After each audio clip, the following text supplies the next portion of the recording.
Here's the thing about thoughts. Okay. Yes, there are no thought crimes.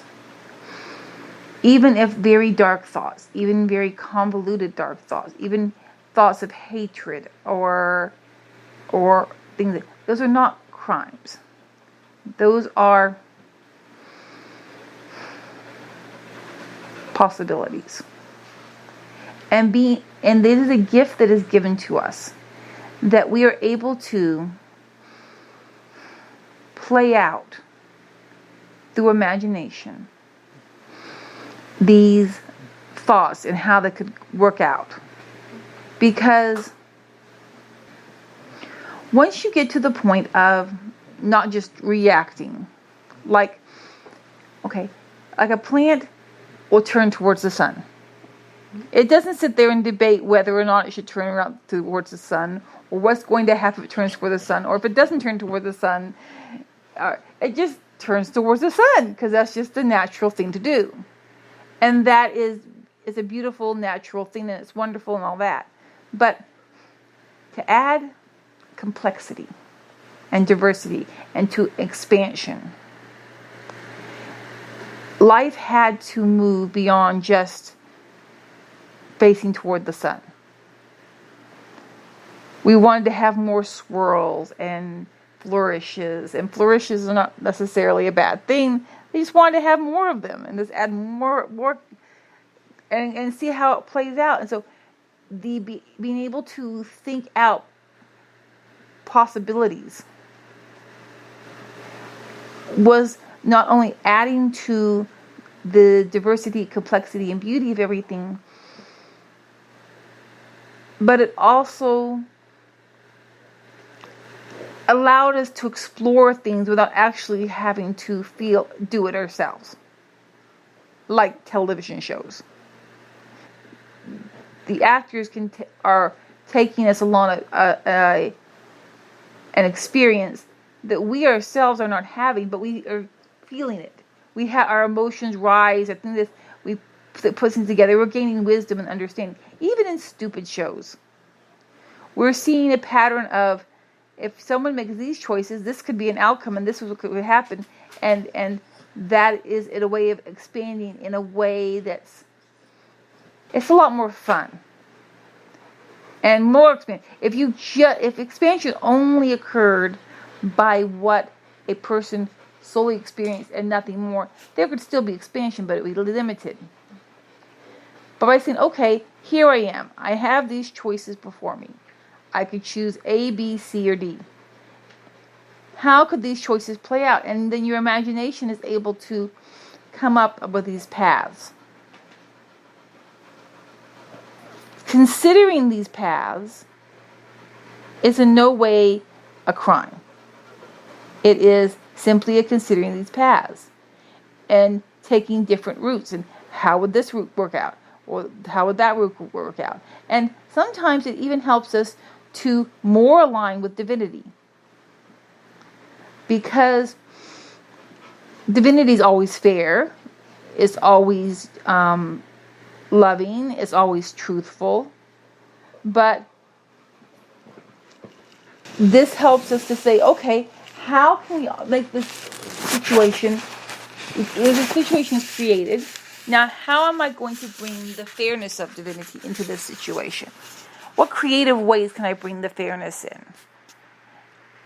What if fairness was not instantaneous? It would come, but it's not instantaneous. How would I feel during that? Okay, well, what could I do to bring about fairness? Or, all right, in this situation, how can I have love in this situation? And sometimes when we're younger, we think of obvious, blunt type of things as being loving. Oh, loving is da-da-da-da-da-da. Always make the person feel good. But when there's more complex situations, it's like, well, what if making them feel good actually harms them? Well, then that's not loving. So if you do have your imagination and you have these thoughts playing out in your head, it allows you to explore these paths without actually having to no one actually having to experience things that may be uncomfortable. So even if you think very dark paths, that doesn't mean you've done anything wrong. It's just exploring a path. And those who use mind control try to control the thoughts. And they may use different things like shame and whatever to try to control the thoughts. That if you have this thought, you're a bad person. No. Now sometimes we'll have a thought that will scare the bejeebas out of us. Sometimes those thoughts are coming from us. Sometimes those thoughts are being put there to control us in one way or another. Sometimes they aren't really our thoughts. They're somebody else's thoughts that they put there. And those are harder to... And if we've had a lot of experiences with many different ones trying to control us, we're not always able to differentiate which are our thought playing and someone else's thought controlling. So just be quiet. And just be quiet. And try to be still. And because when you're still, what is you becomes more obvious and what is someone else becomes more obvious. When you're anxious and worried about something, the energy is like moving around and it makes it much more difficult to distinguish what is us and what is not us.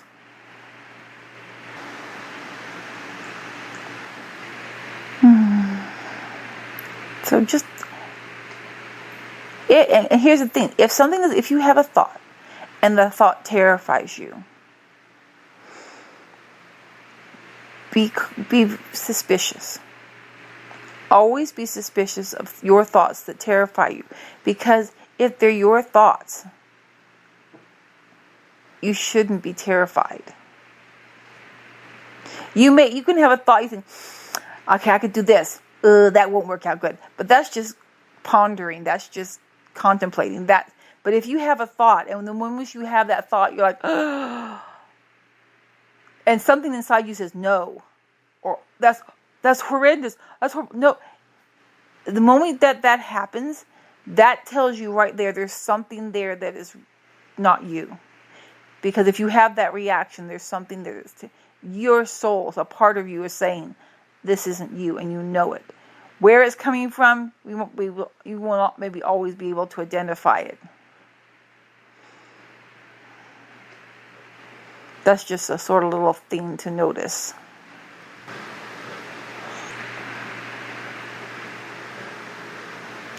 And don't feel guilty about thoughts afterwards. Okay?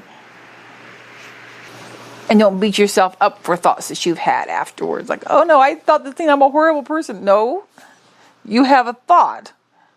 If you decide not to do the horrible thing, and then that's a good thing, not a bad thing. What are you thinking? My thinking was, what if I have a thought, decide not to do it, but then it happens anyways? Well, it depends on does it mean you go ahead and do it anyway, or it just happens? Both. Okay.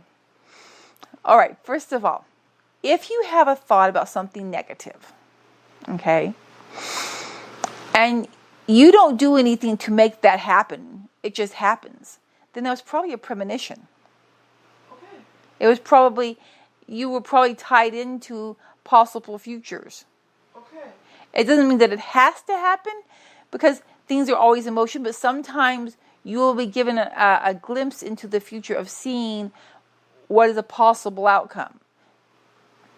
Just because you had a thought about something and then it happens, doesn't mean you controlled it and made it happen. It was probably you were getting a fourth vision into what was a possible outcome. And if you didn't do it, then it wasn't. But if I physically do it, then it was... Okay, if you have a thought and then you act to say, okay, I'm going to act and do this thought. That's something different. Okay, if you have a thought about something, say something breaking, and you see it clearly. You see the experience here. This thing's gonna break, and you don't break it, but then the next day it breaks. That had nothing to do with you. That was probably a premonition. What about if you're saying, I want to break that, then say no, and then you walk away, and then a few minutes later, you're walking by and you accidentally bump it. Okay. There is an issue there because could be more at play. If you have the thought, first of all, if you have the thought, I want to break that, and then you don't consciously make the decision to break it, but you subconsciously do it, then that might be an entity attached that is trying to sabotage you. Okay. And they might be the ones that are nudging and getting you to do things unconsciously, because especially if it's an unconscious thing, then that is most likely an entity is trying to do that. Okay. Okay, if it's an unconscious thing, then that's probably an entity is maneuvering things. Okay. And here's the thing. This is something about mind control, entities, all that type of situation. Once one comes in and attaches, especially if they do it when you're younger, so you're more used to it. Once one attaches, then it's like opening the door. And the more that attach, the more that can attach. And does mind control make you more susceptible? Mind control is the same thing. Oh, okay. It's just one is by a physical person and one is by a non-physical person, but it's the exact same thing. There's not really a lot of difference. And maybe a mild. If you experience mind control, yes, that makes you more susceptible. It opens you up. Somebody is controlling you. The only difference is that sometimes entities can cause you more physical things, whereas people who are using mind control, that's not always the first thing that's not always as big a thing you may recognize. But if you have experienced strong, but see, it's like once one person who uses mind control on you, and you have experienced it for a period of time, then other people, it's like it's made an opening there. Even if you close the door, it's like, oh, but can you open the door back up again? You're more likely to have someone come through the door. So you have to be aware there's a door there. It's like, okay, I've been under mind control. Say someone says, I have been under mind control. I was in a cult. I was in a part of an organization that used mind control techniques to control my behavior and thoughts. Okay, if you realize that and you say, okay, but that's a door. It's a door into your mind, a door into your soul, you might even want to say. If that door is there, you can close the door, but you may want to put a lock on the door. You don't have to panic about it. You don't have to be obsessed about it. Be panicked about it. And you may want to make sure the door is squeaky. That's a good idea. If you make sure the door is squeaky, your little telltale signs how you can recognize, oh, I'm reacting this way. It's like the door is squeaky. Like, oh, somebody's trying to use this door. And then you actually have a feeling that occurs. Because, yes, everybody, I'm feeling uncomfortable and I feel I have to do something that I don't want to do. And they're telling me to do something that I don't, and it makes me feel really uncomfortable. That is your squeak. Because now that's slightly different from consequences. You can get those a little confused. If they're offering artificial consequences, That's mind control. Oh. And what I mean by artificial consequences is, if you don't do what I say, then I'm going to do this thing to you. That's an artificial consequences. A natural consequence would be someone tells a lie, so therefore they are not trusted. Well, that's a natural consequence. Somebody steals some money, so because they steal money, then they lose money because they stole money. That's a natural consequence. Okay.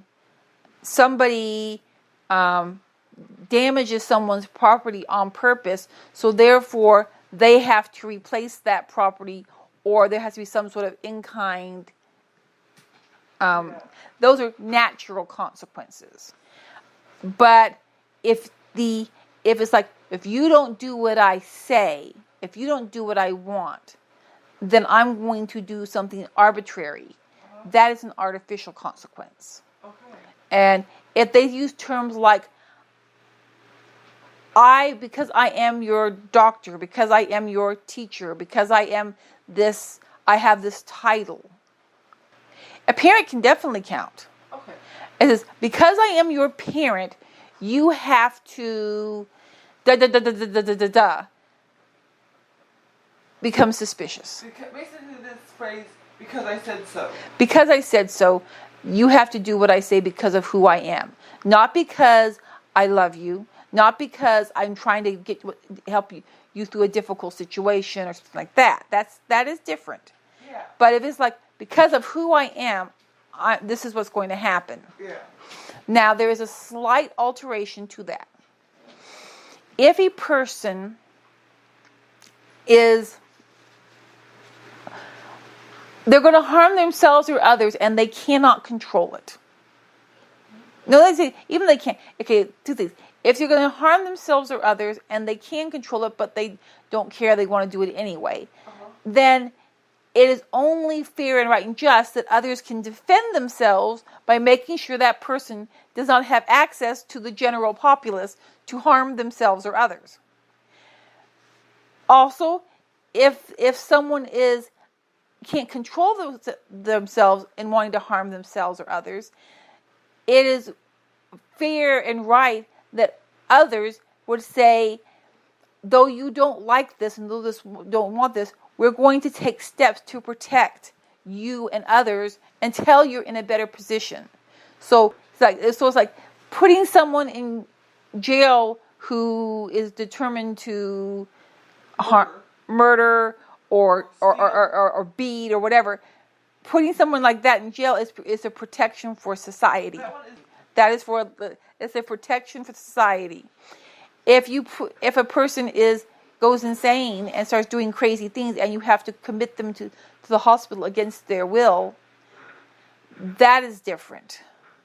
Because they do not have the capacity to be able to protect themselves or others. And though that technically is controlling, that is not... It's not done with malicious intent. Yes, the intent is different. The intent is completely different. But if someone is like, I want you to behave in this way because someone has arbitrarily said this is a prescribed way, this is the way it must be done, or I'm going to tell you I'm doing this for your benefit, but it's more like if you don't do what I say, I'm going to make your life more difficult. Those are what things I'm talking about. Yeah. And so parents can parenting is a funny thing. People can do both. A parent can say, okay, you need to eat, you cannot just live on candy and soda pop. You have to have healthy food. And the kids say, you're just trying to control me. Yes, but I'm controlling you for your benefit because you don't understand the full consequences of what is going on with you. And so they say, in order for you to have this other kind of junk food that's fun, you have to have this much healthy food first. That is a controlling, but it's not a malicious controlling. But if the parent were to say, if you don't clean your room, you can't have dinner, that is mind control, malicious controlling. because even though because it's not a natural consequence. That is a thing. I'm going to withhold food from you unless you do behavior that I approve of. So the withholding of food for behavior is it's malicious mind control. It okay. is arbitrary. Yes, that is a malicious mind control, and that is wrong. If you withhold, it's not a natural consequence for. If you say, okay, if your room doesn't get cleaned, if you don't clean your room, then I will go into your room and clean it by a certain period of time, and I will decide what happens to the stuff that's just laying around. So it's like, okay, if say the kid keeps a piece of clothing in their room and they never it's dirty and they never bring it out for a month, and the parents come in there and it's like the stink is like thoroughly in there. If the parent decides to just throw the clothes away because the child did not bring the clothes out to get cleaned, that's a consequence. It's a severe consequence, but it is a consequence. The room has to be kept to a particular level of tidiness. That would not be fair to do. It's like, okay, if say your bed has to look like this, your clothes has to look, it has to all be arranged in this way. That's infringing upon the child's individuality. But if you say you can have your toys, you can play with your toys, but when you're done playing with your toys, I want you to put them in these specific areas, because if the toys are on the floor, you can just step on them and then get broken. People can get hurt. That's a natural consequence. When you're done playing with them, you need to put them away. But saying bed has to be made. Well, the parent may like to have the bed, and they like the way it looks, but there's no natural consequence to not having made your bed. Yeah. But if you don't wash your sheets, and stuff like that, and your bed gets dirty and stinky, then once it gets to a point of dirty and stinky, you have to throw out the mattress because it hasn't been cleaned and everything like that. Then to say, okay, I'm not going to get you a nice. I'm going to give you a more basic mattress, I'm going to be a cot rather than the bed. That's a natural consequence. It sounds extreme, but there's a natural thing. If they just go 2 weeks before they wash their sheets and they got stinky, then they have to go in there and wash their own sheets. Not the parent has to wash their sheets. And when they put them back on their bed, if it smells bad, they have to live that kind of stink. And if it gets really bad, the parent says, okay, listen, like say they leave food in their room. Yeah. Well, then they get bugs in their room. Well, all right. Then they have to live with, and then the parents come in there and say, okay, then the rule is no more food in your room because of all the bugs, and the bugs get in the house, and that affects other people. That goes back to the affecting others. But there's natural consequences. So with parenting, it's a lot more difficult there's a lot of crossover lines, and it's sometimes harder to distinguish which is which. But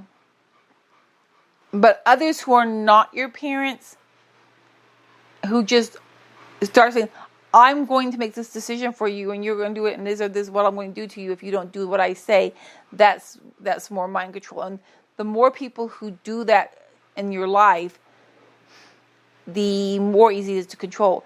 I remember years ago I heard about this study where those who resisted the Nazis in Europe and worked on the underground as far as helping people escape and hiding people and that type of thing, they tended to be people who, when they were growing up, did not have authoritarian parents.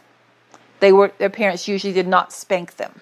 Whereas people who acquiesced to it were people who grew up in more authoritarian households.